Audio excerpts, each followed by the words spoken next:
Rod and I are live talking 49ers and Titans in a bit of a sleepy game, I think. The Niners got ahead and the Titans, the Titans kind of came back later in the game. Some of that was because the Niners just had issues closing out in the fourth quarter. And some of it is because Titans were actually running the football very well against the Mhm. Niners. But yeah, it wasn't I wouldn't say it was a competitive game, but it was also kind of too close for comfort a little bit at times. Ultimately, the Niners are the better team, but it was a game coming off of a bye. They really needed to take care of business, and I think they mostly did. Titans made it a little bit closer late, but good win. And I think coming into the last 3-game stretch of the season, kind of the win that they needed. As far as I can remember, outside of Pretty Ricky, I'm not sure if did anyone else get hurt? Did anyone else have to go to the blue tent? I don't know. I didn't see anybody that had to go to the blue tent. But yeah, it was honestly, really, if you look at the last 3 games, that was the last of the bad Easy teams ones. on our schedule. Yeah, yeah. That they are going to it's almost like a prove it stretch here. It's like, okay, we know that the 49ers haven't had the hardest schedule, and now the Patsy teams are gone. You got Colts, Bears, and Seahawks to end the season, and the Seahawks take advantage of things were looking kind of okay for Grandpa out there, Phil Rivers. But then I saw the Seahawks were able to kick like 6 field goals or whatever to come back and win that game. So Niners play the Colts on Monday, so they get after coming off of a bye. This actually works out pretty well. You have the bye, then you play, then you have an extra day to get ready for the Colts, and then the Bears. It's Sunday night, so it's a little bit better than, a Sunday morning game for sure, coming off of the Monday night, and then close with the Seahawks. The scheduling aspect, the rest aspect kinda bodes well for them, but like you said, this is kind of like Mhm. this is prove it time. This is like, "Okay, how good are you?" I could see them, winning 2 out of 3. I could see them losing all 3 games, and then with however the Lions finish the season and the Packers, and I forget who else is right there, but this is the make it or break it for the playoffs. It really is. So it's gonna tell us a lot moving in, and I was kind of hoping that for better or for worse that Seattle would be in a position where definitely week 18 didn't matter, but it doesn't look like that's going to be the case. It looks like that's going to be a game that matters if it's for number 1 seed or the division. I just don't see how in the next 3 games or the next 2 games they would be able to put themselves into a position where that last game just simply doesn't matter. The Rams and the Seahawks are about to have a slugfest next week, Yeah, that and is that is great scheduling.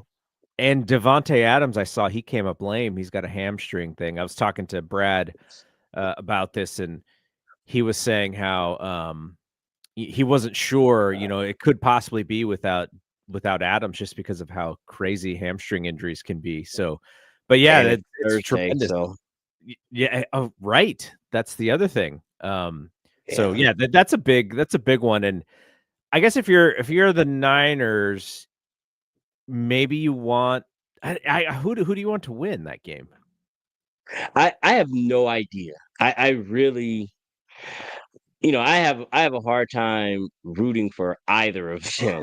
But yeah, it's like just from a strategic standpoint, I guess you would want Seattle to win because we have a game over them Right. and we have another game against them. So theoretically, if you're talking about being able to handle your own business, you would want Seattle to be the one you're chasing rather than the Rams, because I know we split, but I know that if it comes down to um, margin of victory, I think that's the next tiebreaker.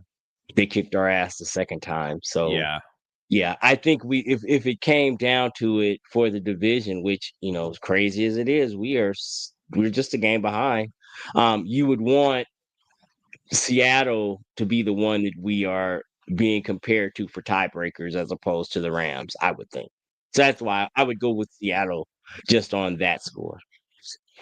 Yeah, and then if so like you said, it comes down okay, so the tiebreakers for the division goes head to head, then division record, then common games record. Do you know if it works the Oh, so we same? don't. Does I'm it not. work the same for the rest of the playoffs? I'm not sure. That's I an am not sure. Yeah, that's an interesting one. Yeah. Because if like let's say the Niners and the Rams come down to let's say the Seahawks win. And then let's say the Niners and the Rams end up tied for second place in the NFC West. Head to head, they're even. Okay. And then best one-loss tied percentage in games within the division.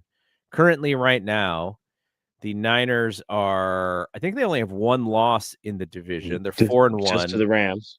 and the Mm-hmm. Rams would be 4-2 if the Seahawks beat them. So It, yeah, I think you're right. right. You do root for the Seahawks in this situation.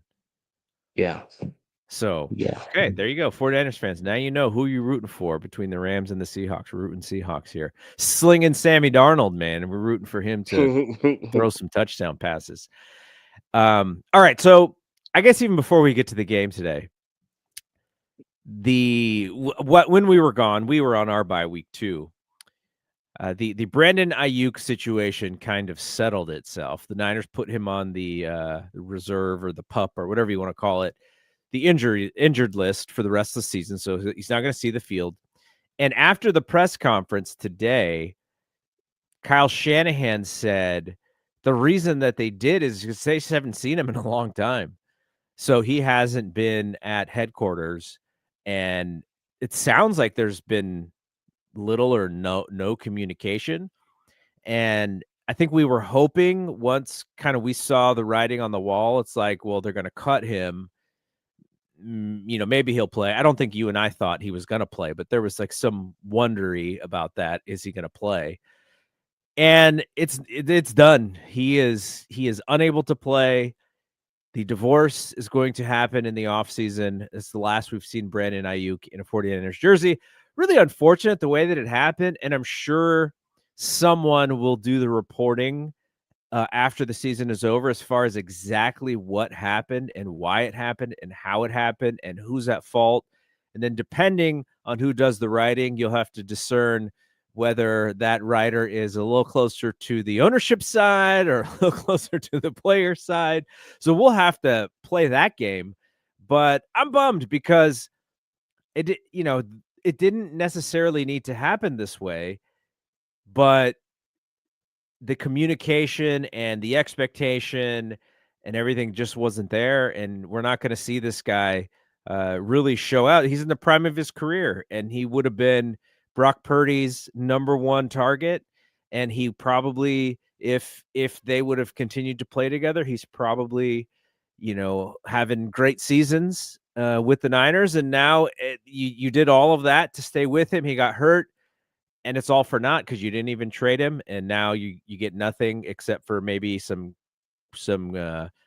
cap relief help, but then you got the dead money thing. So it's just a unfortunate experience, and just sad that it happened the way that it did, because I wanted to see this dude play football, but it's not happening. What I want to hear the reporting on is and I like you said, you'll have to take any of the reporting with a grain of salt. But I want to know, and even reading between the lines, you can figure this out. If they realized that they had checkmated themselves when they voided that guaranteed money, because They were playing it out like he might be coming back. He might be coming back. We can open the window. He might be coming back. But let's be realistic. If he had no guaranteed money going forward from as far back as July, there was no way in hell he was ever. Why would he play or practice with no money guaranteed going forward? That doesn't make any sense to me. So my question is, was the voiding a knee-jerk reaction to something specific and they hadn't thought it out? Because my thought is, even if you decide that you want to move on, if you leave that carrot there, it puts you in a position where, look, you know what it is, we know what it is. But if you come back, you've got this $27 million that you are assured to get. So that's a little bit of security. If you come back, you get to, show the league that you are back. And we are in a position where we can at least get something for you. That all went out the window. Once I found out that money was gone since back in July, it didn't surprise. I'm surprised he showed up at all. I mean, because they completely de-incentivized him playing at all. And I've been having these arguments for the last 3 days. Well, as a man, he got that $24 million and he should, man, shit, I got that. I already got that. If there's no incentive for me to move from here, I got the 24 million. I cannot, literally, as we see, I cannot play and have that and just get ready for some combine situation and head on into free agency. I have thoughts on this, so I'm sorry. I'll get to the game in a minute, but this is kind. I mean, the game is what it was, and this is kind of it's going to be a story for a little while. So I think it's important because we didn't get to talk about this last week. So go ahead, continue. And I have a thought on your thought too. And then my second thought is Ryan Williams is the best agent in football, maybe even professional sports. Let's recap what he was able to do. While under contract, he somehow kind of conjures up a trade market for his client and has bidders, gets contract offers, gets trade offers while he's under contract. So he basically has a mini free agency. Niners decide that they don't want the 3 and the 4. Which is again another sidebar. There has always seemed to be a disconnect with what they felt his trade value was versus what his actual value was. I remember in March, the notion was that what they wanted with Pittsburgh was 2 1s, which is franchise money, which just objectively says you think that his contract should be the average of the top 5 receivers in the league. But that's not what you wanted to pay him. Mm-hmm. But that's what you thought your compensation for trading him should be. That just doesn't make any sense. So then I want to wrap this up quick. So then his contract is signed, gets hurt.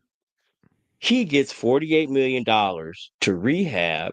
And then depending on how the story goes, because I don't know, this is conjecture at this point. Mm-hmm. Did they finesse the team into voiding that contract and in essence making he got $48 million to rehab and then finesse them into voiding that money and in essence making him an unrestricted free agent, which is crazy because I've had this again. I've discussed this all week.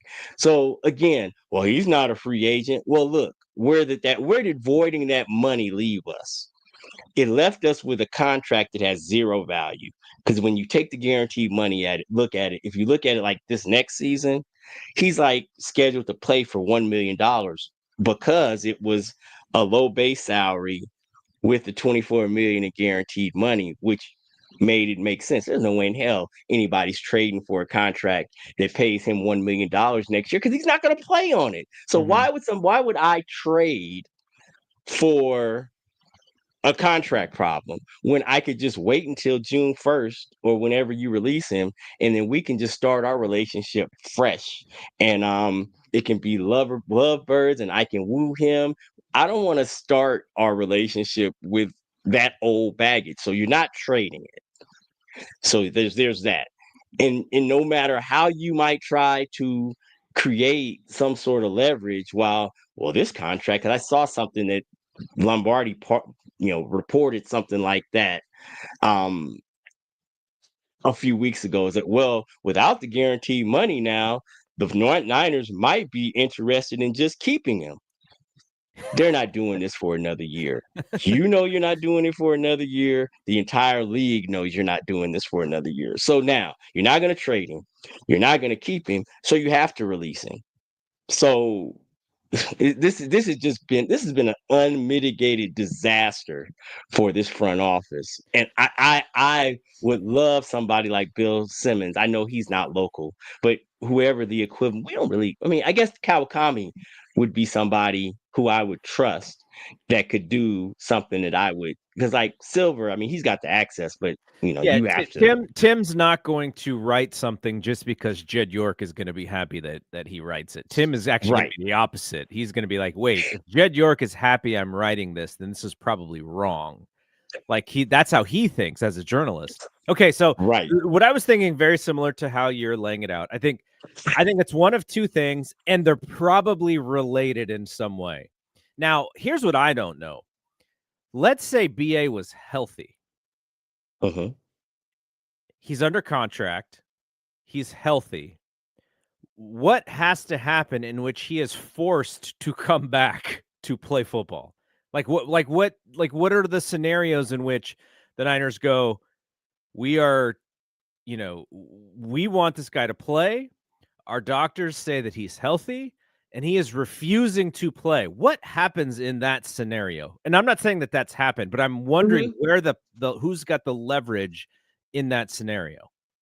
Well, that you would be right if at any point he was medically cleared, but that hasn't happened. Right. So that that's a non-starter, and they've been talking about, again, they talk about acting like a spurned lover. They released something yesterday or the day before, they run together, talking about they are preparing to go after that $48 million signing bonus, which is crazy because if you look at the CBA, it's Section 4, Article 4, Section 9, which covers recouping or forfeiture of bonus money. There's only four scenarios where that could happen. If he retires, think Barry Sanders. If he retires voluntarily, they have the right to go after that money. If he gets hurt with a non-football injury, there was an Atlanta Falcon who got hurt riding ATVs and gave up his money. Sure. After Aaron Hernandez, because fun fact, they were able, after a 7-year court battle, they didn't have to pay his widow the $2 million that they withheld, but they could not get back the $6 million that they had already given him until now. So now that changes me. So if you get incarcerated, that is a reason for them to be able to come back and recoup that money.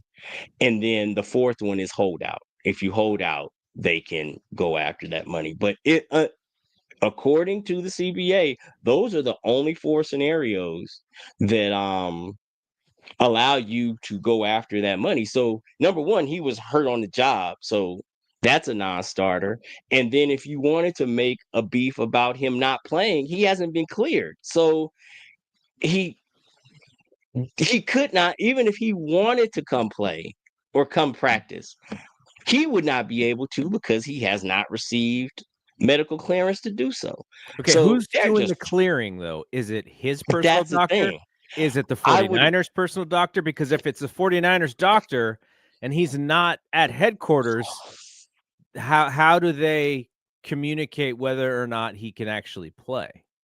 I don't know the machinations of Mhm. that, which is how it kind of got murky here because depending, spend a lot of time with the CPA, it gets real murky in terms of what you're able to do in terms of a player's um medical care. That was a big thing with Christian Wilkins with the Raiders, in that the breakdown with they felt he should have surgery.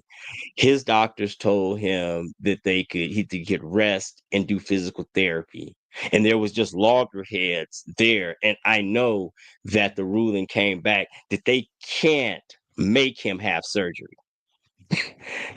That's not something Right. that is within the purview of their contract, is for them to dictate his how he cares for his injury. So that's interesting. Now it's interesting in terms of reporting and being here, and there's fines and things that can be asserted with that. So if the contract says he has to do XYZ for rehab and he doesn't do that, there might be fines involved, but that does not in and of itself rise to the level of you being able to void a Right, contract right, and right. take money back. That would be extremely punitive for that. So it's going to be interesting to see how it shakes out. And the two things that when this first came out a month ago that were interesting to me was, one, that this happened way back in January and July, and then two, that they made no attempt to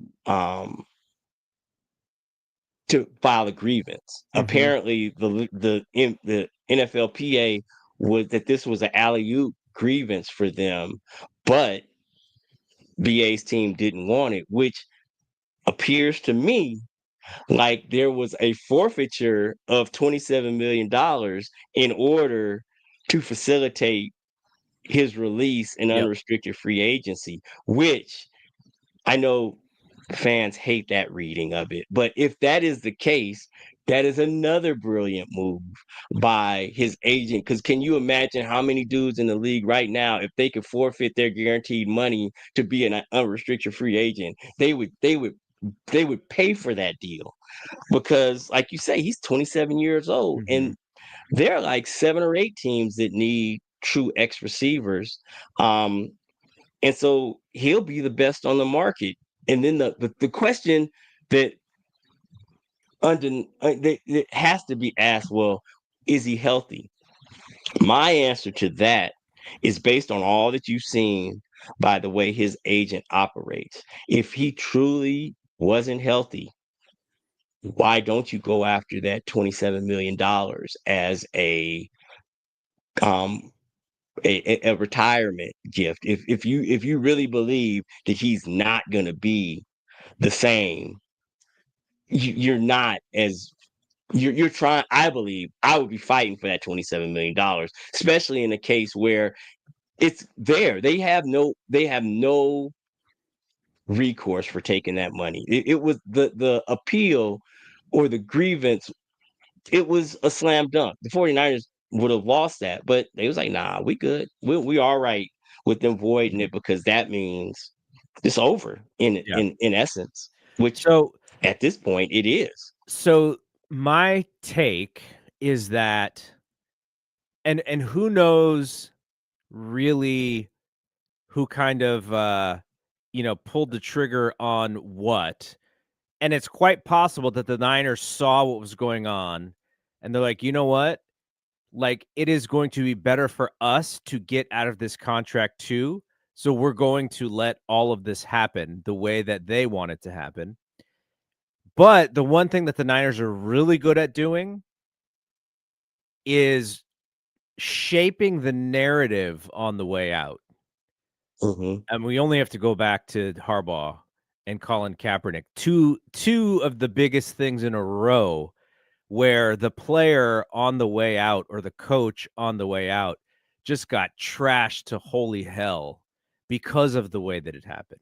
So we know that the Niners are capable of that. So it's quite possible that they were okay with it because they also get the relief of having to deal with him. Yeah, they got hosed out of that money and they may feel some sort of way about that. But looking ahead, they may be like, look, this is better for us in the long term, or at least in the immediate future, because they're trying to win the Super Bowl in the next 2 or 3 years. And then they're going to have to play this restart game once those 2 or 3 years is over. And so if they look at it from that perspective, we got a 3-year shot. If we continue to fight this thing, then he's not going to play and it's just going to be a distraction. Let's get out of this. Maybe they think he's possibly damaged goods and they're like, we can get out of this. And then on as he leaves, we're going to trash him on the way out. And, which probably, I mean, I don't know how well that works considering he's such a young player. But trying to cause some sort of harm to his leverage in free agency. They did it with Kaepernick, but that was a league-wide situation. You had the president of the United States saying, "Don't sign this dude." So that is a different scenario, but that is not below the 49ers to do stuff like that. So I kind of expect that to happen.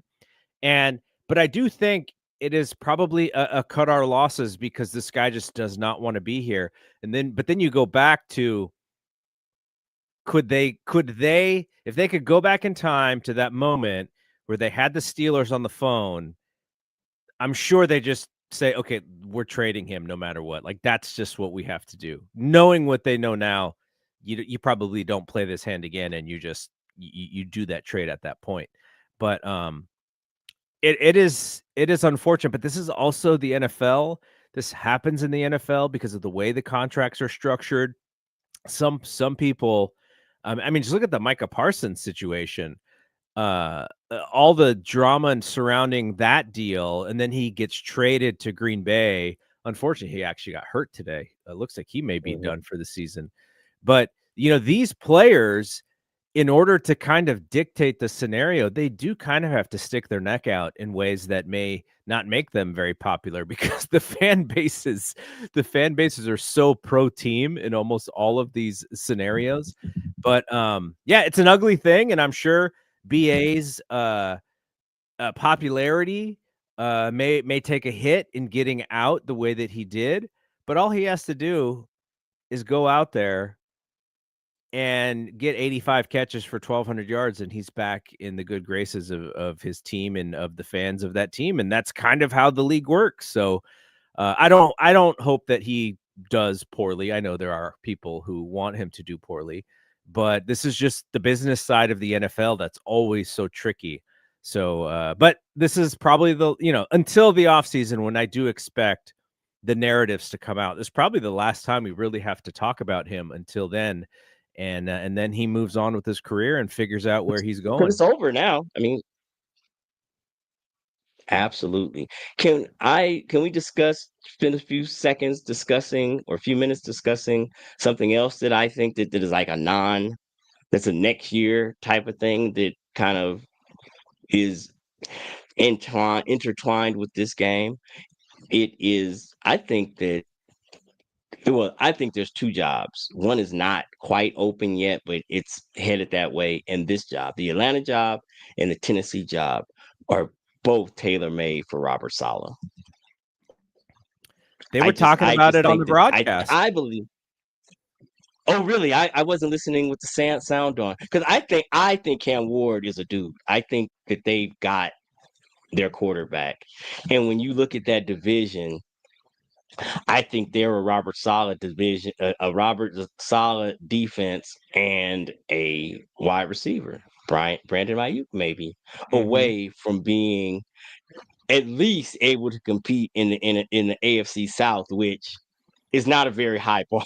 It's not a very high bar to be a competitor for that division title. It just never is every year. And that's the same thing with Atlanta, with the fact that they have crazy offensive talent. They don't have, Penix is hurt, but maybe he could bring Mac along.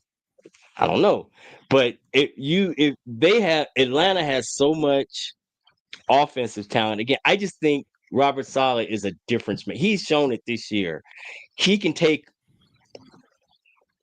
chicken and make chicken salad.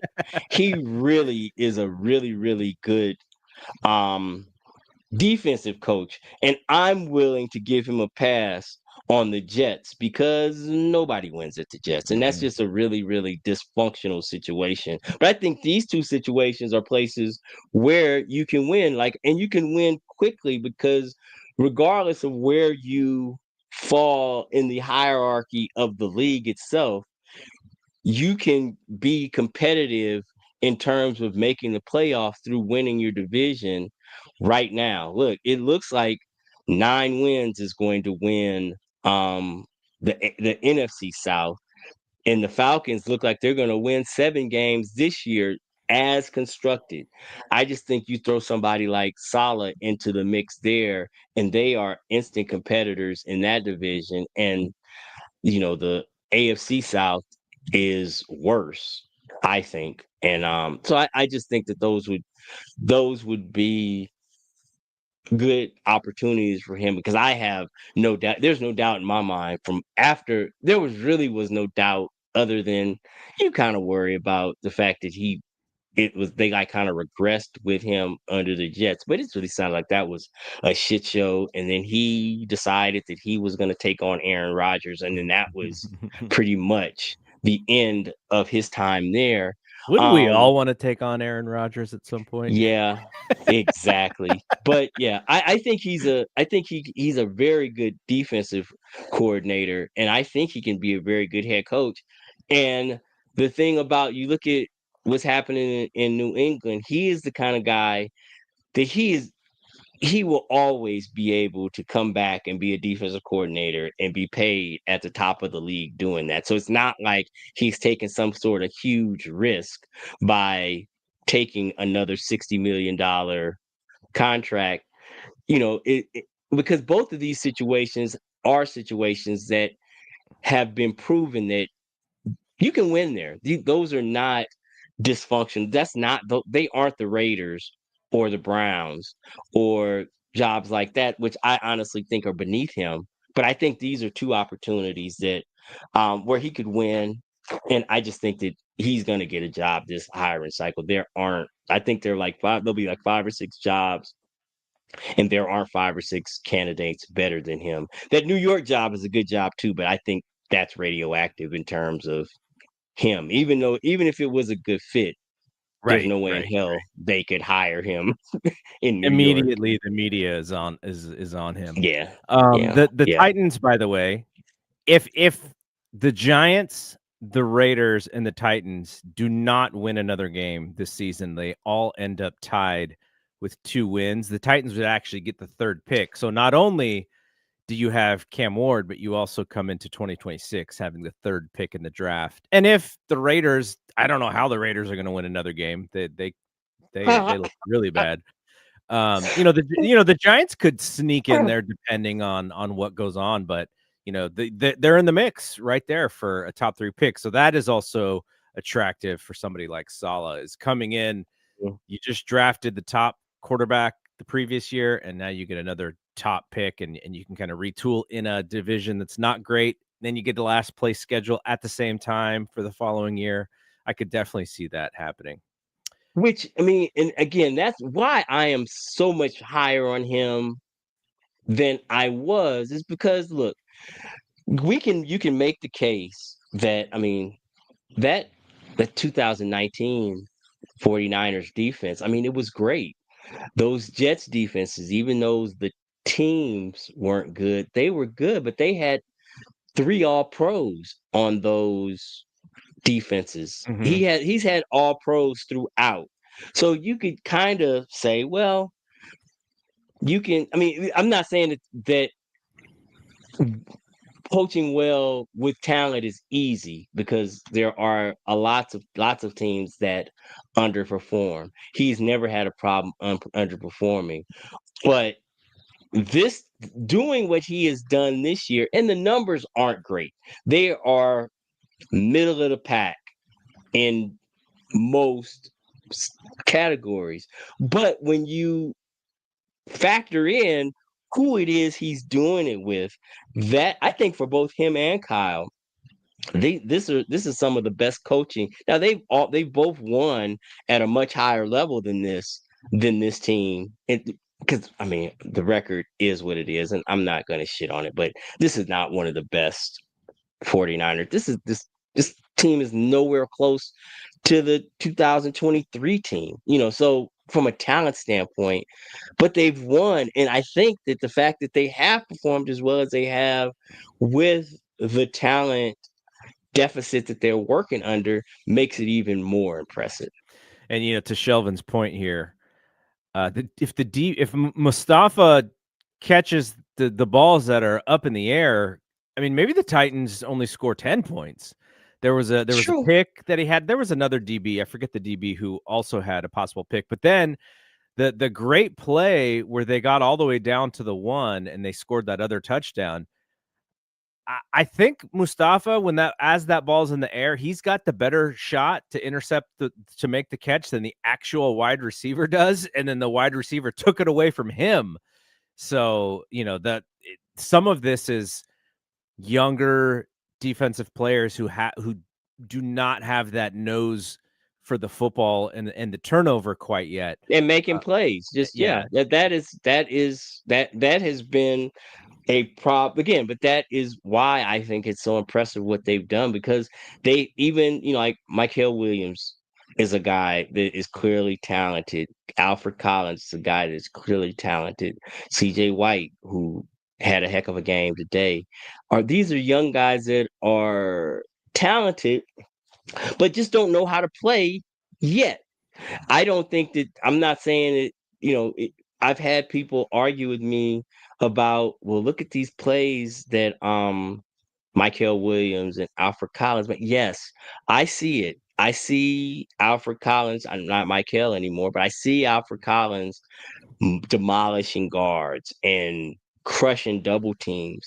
But I think he would admit that there are plays out there that he has left on the field at the end of those feats, which that's something I'm not criticizing him. He's a rookie.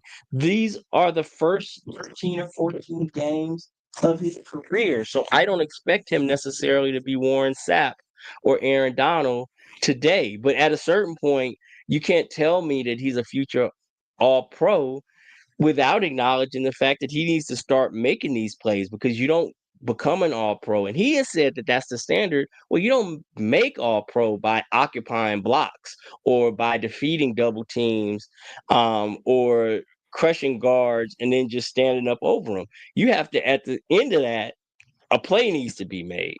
And again, I have no doubt that they will get there. But the fact that they have been as good as they have been with the inexperience that and just flat out, there are guys playing that just aren't high quality NFL players. My man Flanagan Fowles, he was awful today.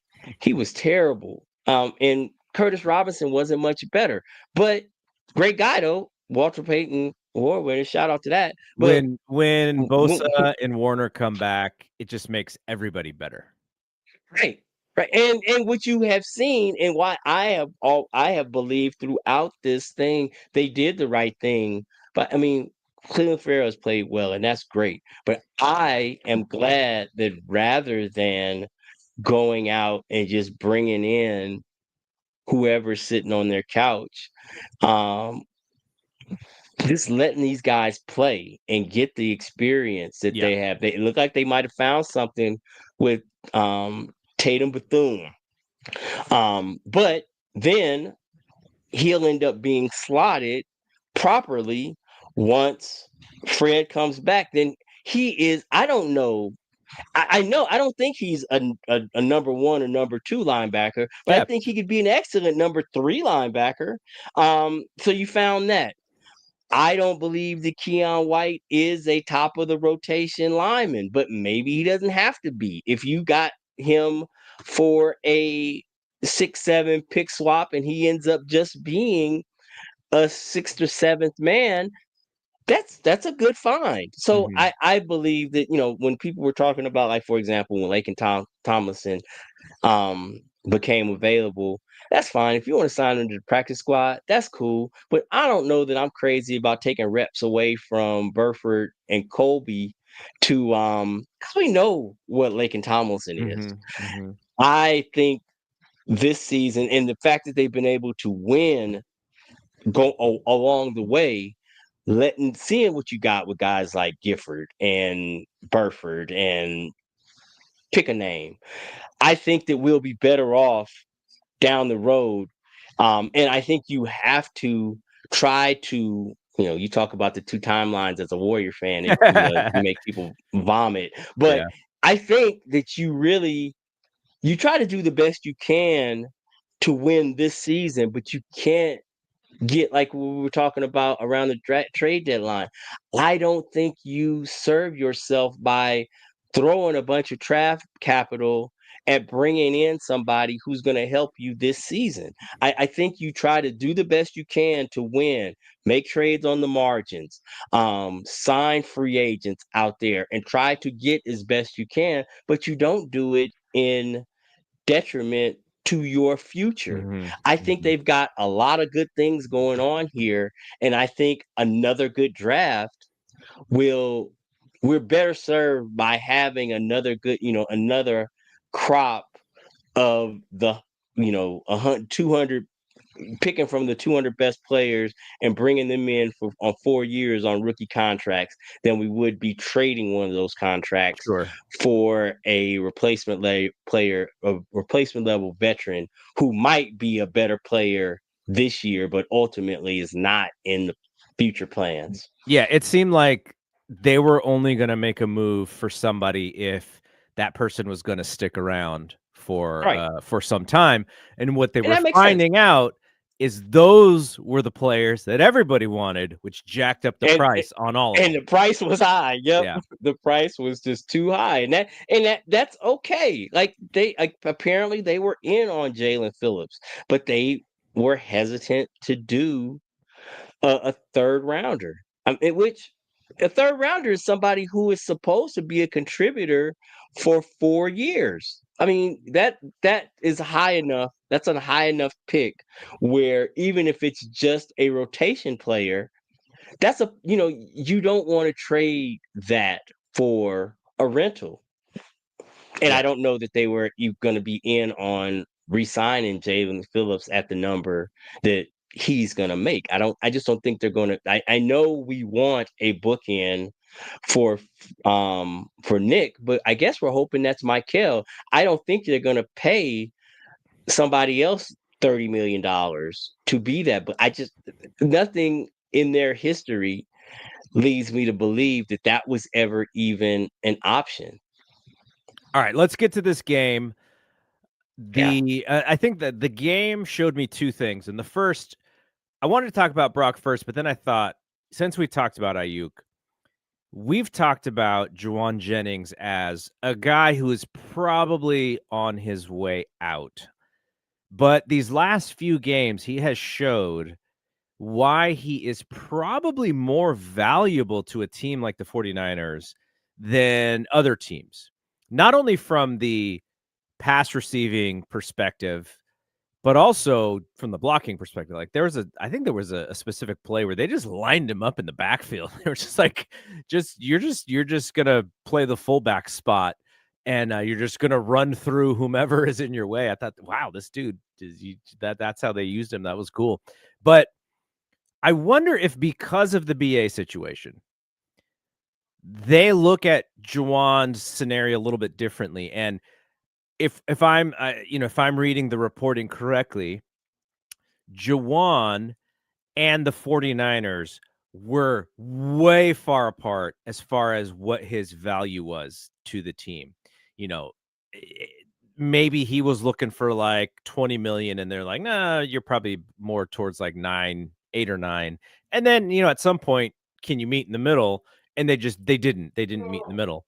But I wonder now if you can talk Jawan down from that 20 million price, and instead maybe it's closer to like 12, 13, and you sign him to like a 3-year deal because of just the value he provides your team for the style of football that you play.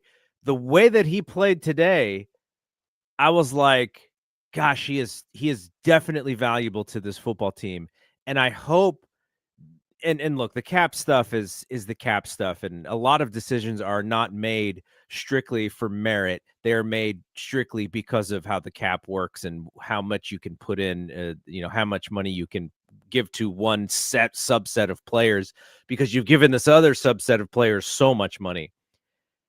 If he can Yeah. kind of get talked down from that, like, I want to make 20 million or whatever, I do wonder if they can come to some sort of agreement because I think he's just going to be so much better on this football team than some of the other football teams because of the way that he plays that position. Like he has players on the other team just calling him out in the media because he doesn't stop blocking, he doesn't stop talking.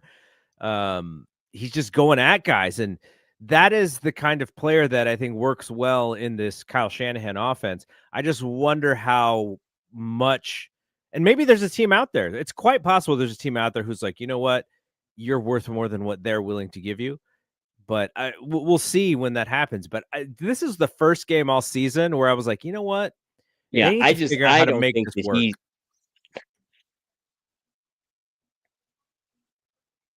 yeah. I just don't think that he'll have to settle for that low a contract. Now, I think that was a posturing situation because, of course, you asked for 20, but you'll take 17 or 18. And I Hmm. always felt that that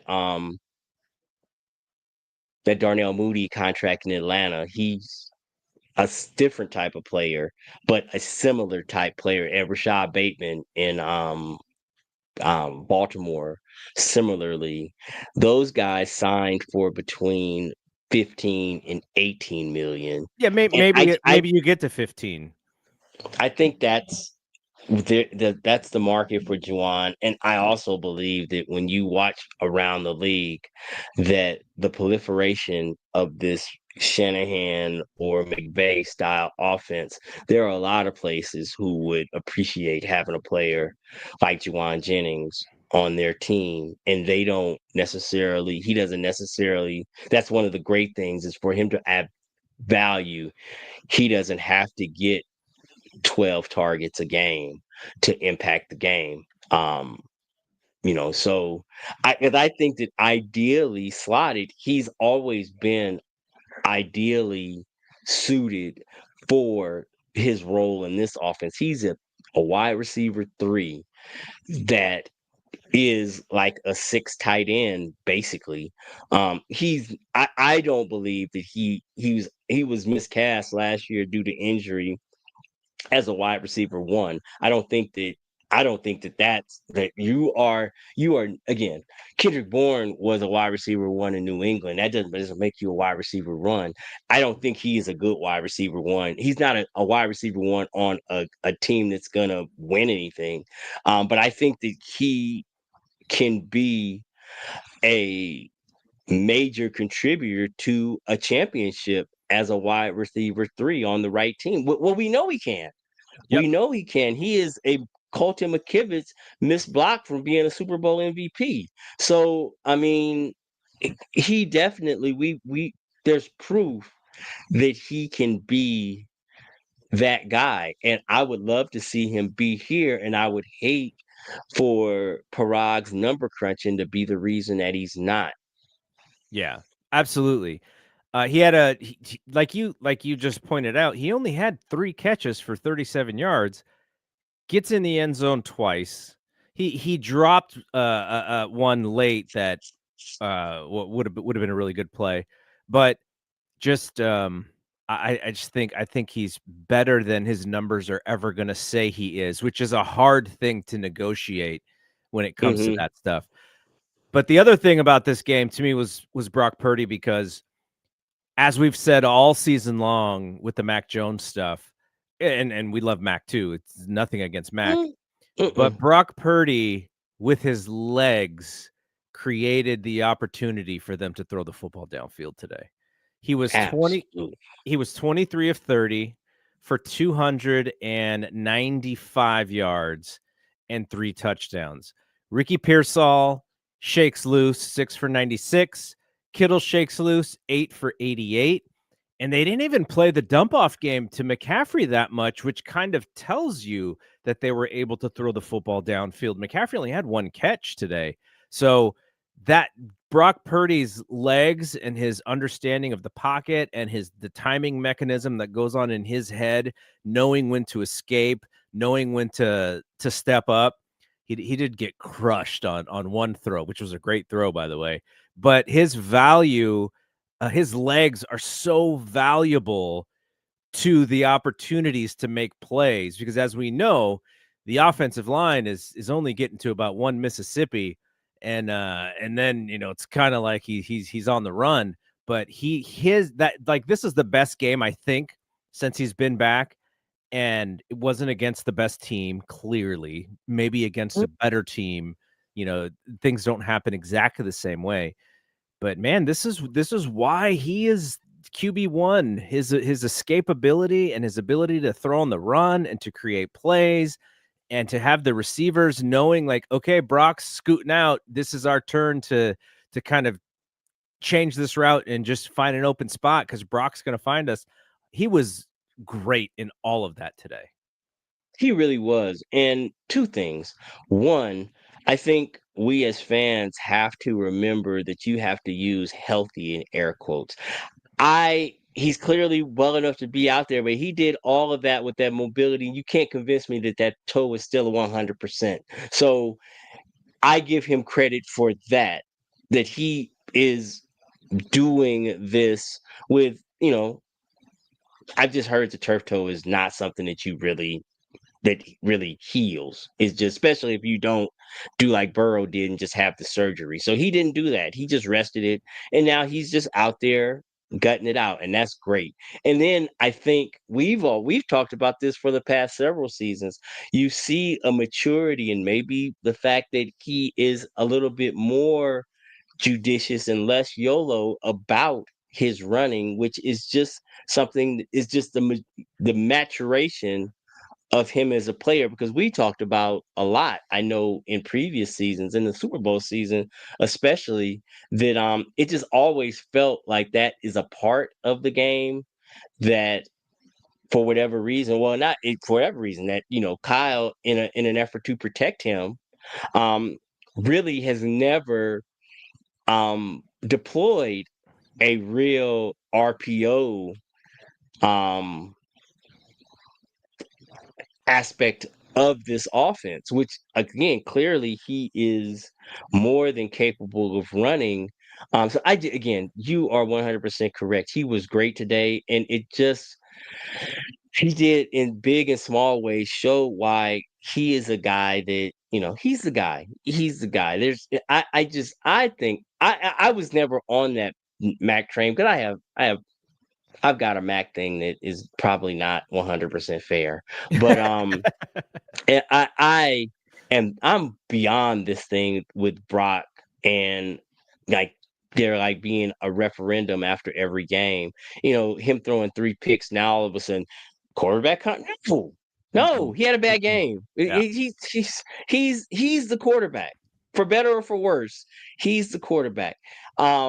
And I think that he's our guy, and he is more than capable and competent to get us where we need to go. I think he has the special qualities that I think that when we get back to where we want to be and we are in those big spots again, I just happen to believe that I think this dude is the dude to lead us where we want to be ultimately.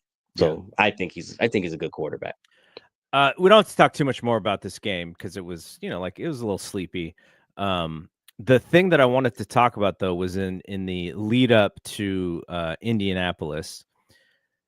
There's a couple things that really worry me about this Indianapolis game, and then there's a couple of things that I really like based off of what Indianapolis did today. Now, Indianapolis, I think they've lost 4 in a row or something like that.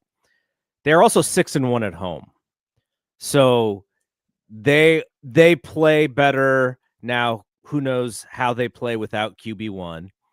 But the thing about Indianapolis is they're going to give the ball to Jonathan Taylor 25 times.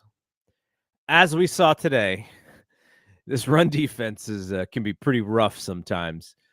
Tony Pollard, I thought he was going to break one and take it to the house. He didn't. He came close, but that was just my sense when he got the football. Now, on the flip side, if you do just really focus on the run, Phillip Rivers today, I think he completed just passes to running backs for the most part. There wasn't a whole lot of stretching the field. Now, some of that is Seattle as well, but Mm-hmm. I think Just trying not to get killed. right. I think that is what you test, right? Is you test, hey, let's make Phillip Rivers make some plays. He's not very mobile. He hasn't he's really only had one game back, and I don't know how long has this dude been retired? Like 3 years? 5 years. Oh my 5 god, that's years. insane. And we haven't seen it. Have we seen anything like that in the NFL before? Mm-mm. It's crazy. Mm-mm. So that I think that leans a little bit better towards what the Niners can handle, but I am worried about that run game. I am worried about Jonathan Taylor going like 20 for 150 and 3 touchdowns. That is kind of in the back of my mind as far as what could really stop this 49er team. He's going to be the best. He and Christian are going to be the 2 best football players on the field when they are on the Yeah. field. He So, is top of the food chain. yeah. He is top of the food chain. He is really good. And so, Indianapolis, like you said, AFC South, they started out hot. They are now 8-6 after having lost this game to Seattle. So they are fighting as well, and they are in must-win mode. They are in desperation mode, and I think this is it's going to be a really, really good game to test the Niners and to really tell us who they are.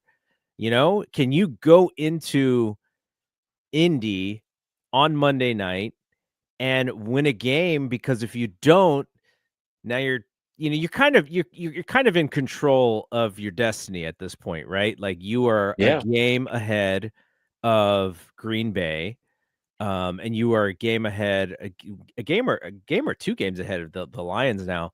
So it's really about if you win out, you're fine. Um, Shelvin thinks that we only need to win one more. He might be right. But Right. at the Yeah, he same might be. time, you're going into the last week of the season worrying about tiebreakers and rooting for certain teams to lose and watching the scoreboard.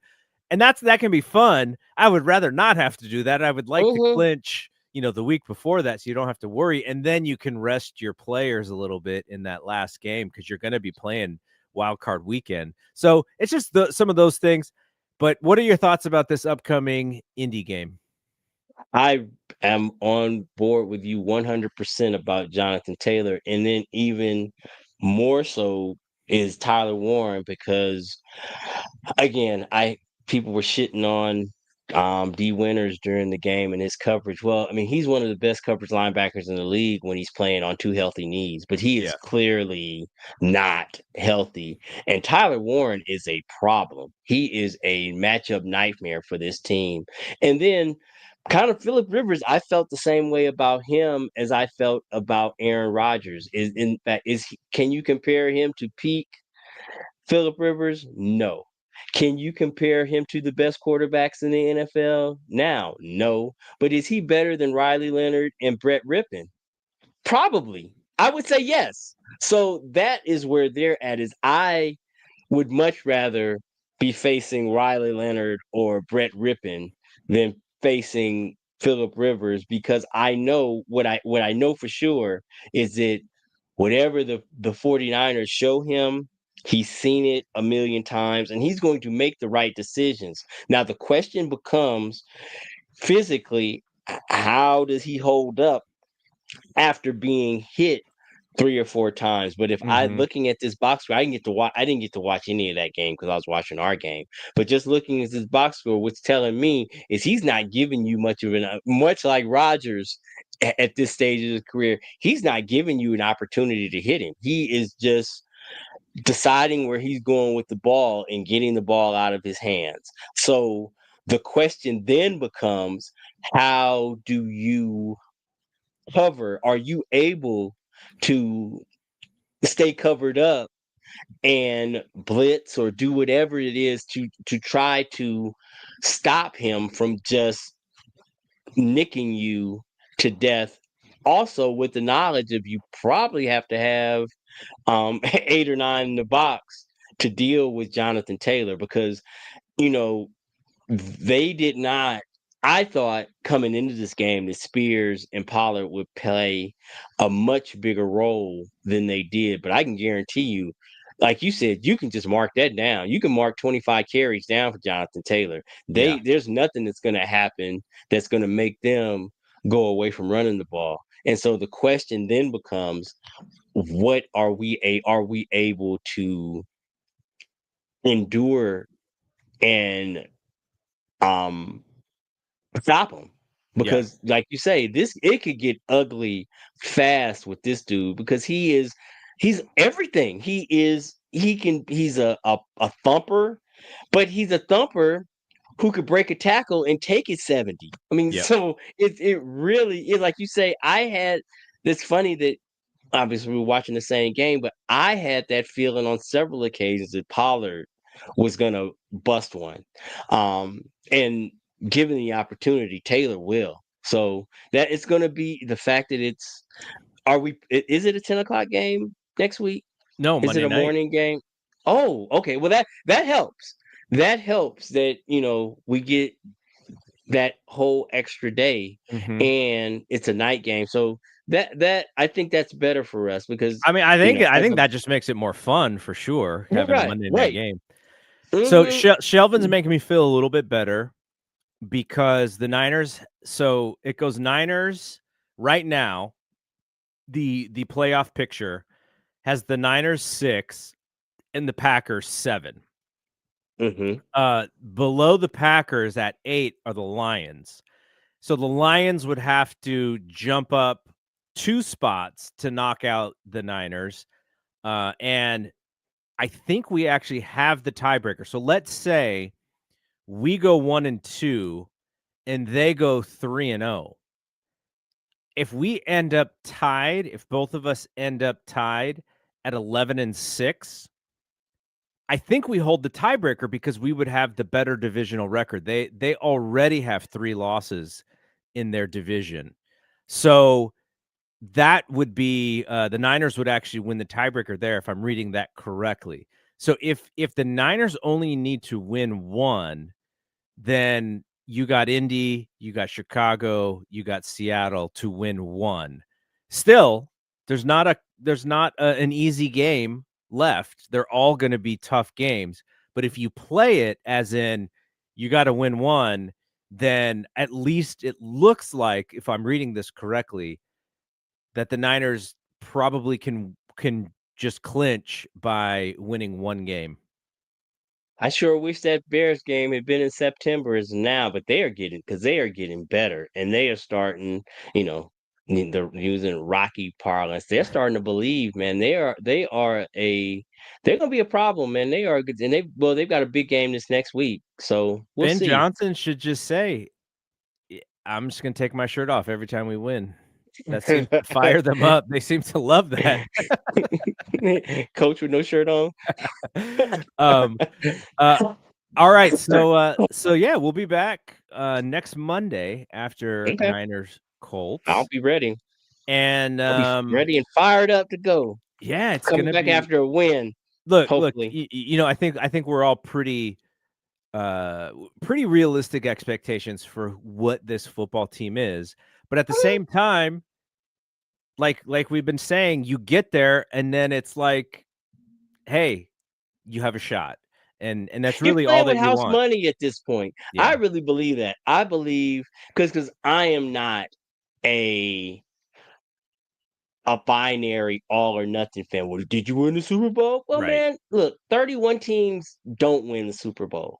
So I am not one who is going to measure the success or failure of any individual season in those binary terms. That's just not how my fandom works.